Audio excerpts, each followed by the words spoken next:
জাজেস, সুপ্রভাত বন্ধুরা। আমি হোমাকাষ্টি চক্রবর্তী।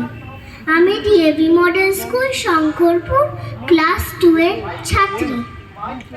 আজ আমি কবিগুরু রবীন্দ্রনাথ ঠাকুরের কবিতা হাট আবৃত্তি করে শোনাব।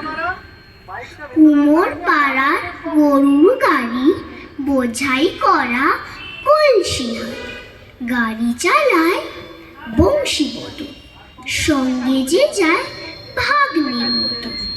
হাট বসেছে শুক্রবারে বক্সিগঞ্জে পদ্মা পারে।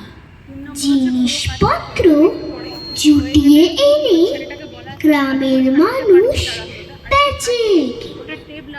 উচ্ছে বেগুন, পটল মূলো, বিটের বোনা ধামাকুলো, সর্ষে ছোলা, ময়দা আটা, শীতের র্যাপার নকশা কাটা, ঝাঁঝরি করা বেরি হাতা, শহর থেকে সস্তা ছাতা।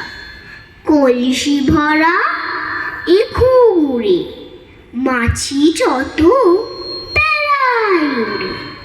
খড়ের আটে নৌকোবে আনলো ঘাটে চাষি।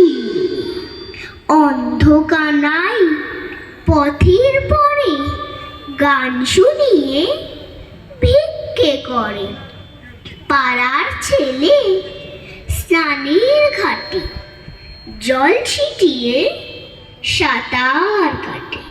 ধন্যবাদ।